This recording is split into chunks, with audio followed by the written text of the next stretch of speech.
So what happens is that whenever you, if you're going to go through, and I'm going to be hitting some specific terms this morning, but if you're going to go through an orgasm versus a roller coaster ride, you have dopamine that goes into the system. If the dopamine does not hit a receptor, then what happens is at that particular point that the fluid of the brain is going to wipe it out, positively charged fluid. It's going to sit there and it's going to die. Well, your brain isn't going to allow that to happen. So you have what's called a reuptake port. And the reuptake port basically is going to invite that to come back in. It's like a turkey baster. When it blows it all out, it goes, and it blows all these transmitters out, and then it goes, and kind of sucks it back up. I'm great at noises. And so it starts to suck these things back up inside of the brain so it can be used again. It's either that or the brain has to create what's called neuroadaptation, has to create new receptors, which means now you have altered the brain. You have adjusted the brain to specifically like a certain thing. And you're going to get a Jones for it, you're going to get a desire for it, you're going to get a want for it, and your body will synthesize the process for you. Okay, for instance, if you're a drug addict and you're really trying to get off of it and you think you're doing good, all of a sudden, boom, you'll have that want and you'll have that desire to go after something because your body will actually synthesize the process and give you a dream. It'll give you a drug dream. You'll wake up in the morning, and I'll guarantee you, you wake up in the middle of a drug dream, you've got somebody that's jonesing very, very, very hard. It's not a joke to them, and we shouldn't treat it as such either. So the transmitters are those little blue things up there. They're coming down, and they're wanting to find these particular receptors. Now, on the bottom, I put a little +3 because this is what we call an orgasm stimulation, and this is one that I want to kind of hit you with this morning because most of us in here are going to know what I'm talking about, and I like to be able to, if I'm going to teach, hit you dead on to where you know exactly what we're talking about. In the process of this type of stimulation, you have dopamine that is released, and it goes down and it finds a couple of receptors that you were born with, okay? And that allows you to have this stimulation that is about what the Lord wants us to have, and He really doesn't want us to go on with this. And so what He does is He also creates some endorphins to come down to calm you down, because He wants you to be calmed down after something like that. Otherwise, we would be animals, okay? So He says, get excited, calm down. Drug addicts go to what's called a +10. They actually go to 10 times of that of an orgasm on a methamphetamine rush. So to try to tell them that to have fun going back to a relationship again without the methamphetamine or without the rush is senseless. There's certain things that we have to do to get them to that point. What happens is these will come down, they hit the receptors go into the dendrites. These receptors are called ion gates. And once they pass through the ion gate into the dendrite, then the dendrites pick them up, and they actually have this little charge that is transferred by electrical impulses to other parts of the neurological system to transfer information. The problem with the information is sometimes it's false or it's not all the way there anymore. Tell me if it's not making any sense yet, because I'm going to drive it home here just quickly, okay?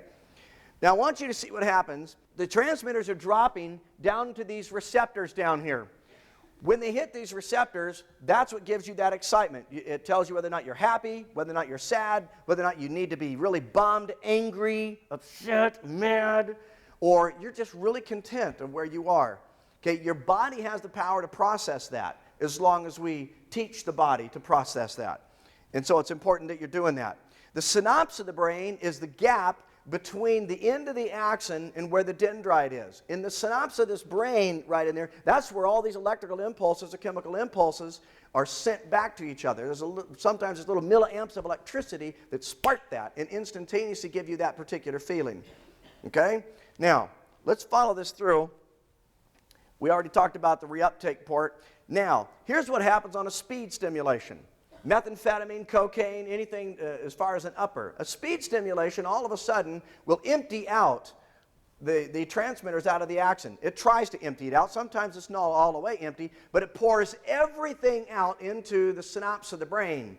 And so now you've got the whole synapse of the brain that is flooded with these particular things. It is not going to last inside of the positively charged fluid of the brain.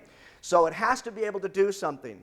There's one of two things that it's going to do. One, it's going to be taken back up to the reuptake port, which you see to be used again for later. Or two, it's going to find a new receptor. Well, the problem is there are no receptors that are sitting there for that particular thing. And so you keep feeding that, and it will produce receptors. And that's what we call neuroadaptation, which a lot of people don't understand what that is. Now again, this is a method. What we have to do now is we got to create a bunch of new receptors. This is a very dangerous thing. If you read anything about upregulation or downregulation, this is called upregulation. This is where you have to produce or neuroadapt to the product that you're taking and produce more receptors. The problem with this whole thing is, boom, let's go back now to try to see what a normal stimulation is again. Because when you go from a methamphetamine high and you're going back to a roller coaster ride, or you're going back on your honeymoon and you're just looking for a good time on your honeymoon, you're probably not going to have it. How come? Because you have 2 or 3 little transmitters that are coming down, but the problem with those 2 or 3 little transmitters is now look at all the receptors that you have. If you have this many receptors and you only have 2 or 3 transmitters, then what is that going to tell you? What does that do for you? You are bored. You are depressed. You're going, honey, I'm home, and nobody's running up to you anymore. Okay? This is a very serious thing. People that are upregulated or a lot of people that have got into a lot of stimulant drugs like this are very difficult because they're bored all the time. They need a rush. They need adrenaline in their system. They need dopamine in their system. Well, the problem is you can't produce enough dopamine to hit those receptors without going back to the high that produced it in the first place, which was methamphetamine, cocaine, or whatever that is. Okay? So going back to your orgasmic high again, you won't get there after a period of time. Now, what does this mean? That means that now our kids and some of the adults out there, again, the average adult between 24 and 44, we learned that last night.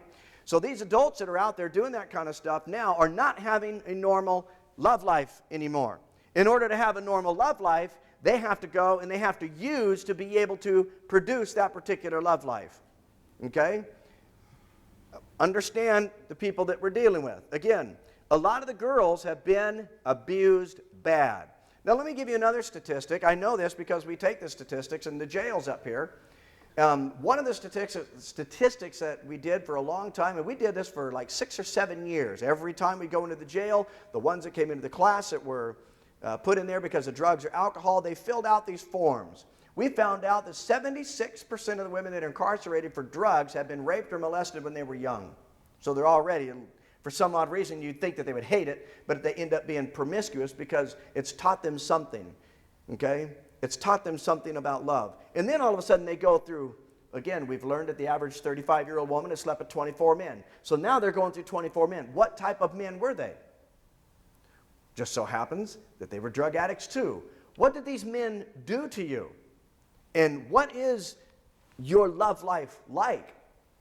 It's way out there. It's weird. So now they become accustomed to these incredible, awful things that are happening to their lives.